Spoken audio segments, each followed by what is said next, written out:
knew. Somewhere beneath the noise you knew. The quiet nudge, the flicker of certainty, the sense that arrived before any proof did. And then you reasoned it away, called it silly, told yourself you were imagining things, only to watch it turn out to be true after all. You're not foolish for doubting yourself. You're not bad at trusting your instincts. Something gentler is at work, and it makes a quiet kind of sense. For those of us who feel deeply, intuition often speaks first, softer and faster than the thinking mind. It doesn't arrive with evidence or explanation. It simply knows.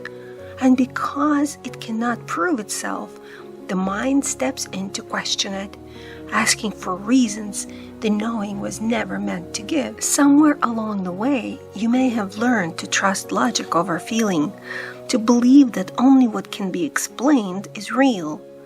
Perhaps your knowing was once dismissed, or you were taught that sensible people do not simply sense things. And so you learned to override the quiet voice, to talk yourself out of what you already knew, long before you ever noticed you were doing it. There is often a tender fear beneath the doubt. If you trust your intuition and you are wrong, you feel foolish.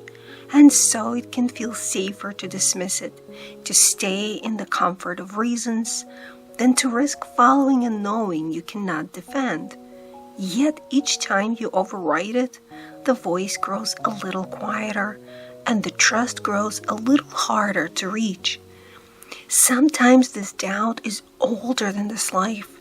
Your soul remembers times when to see clearly, to know too much, was not safe to reveal. And sometimes it travels down the family line.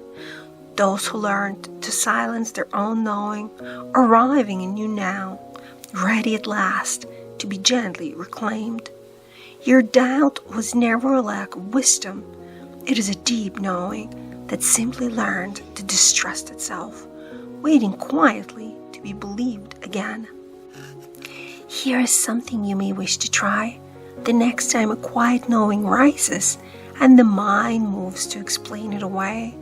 Pause, rest a hand over your heart, and instead of asking whether it makes sense, whisper to yourself gently, I am allowed to trust, but I already know. Let the knowing simply be there, without needing it to prove itself. You are teaching yourself slowly to listen to the voice that has been right all along. You are allowed to trust your inner knowing. You are allowed to honor what you sense without proof. And you are allowed to let your intuition guide you, even when you cannot explain it.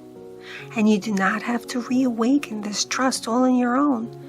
In my years of healing work, I have seen how much more clearly the inner voice comes through when the body has something steady to help it feel safe to see. The support I have watched help so many trust their knowing again is the disc that opens and clears the third eye, made to expand your inner sight and strengthen the quiet clarity that already lives in you. It holds a gentle field around you as you learn once more to trust what you see.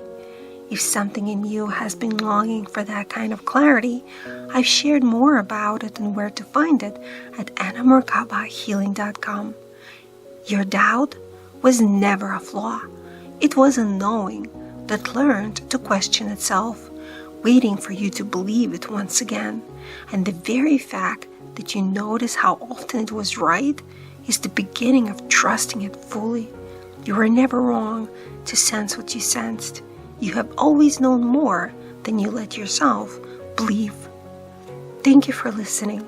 I'm Anna Merkaba, and this is Awakening Alchemy.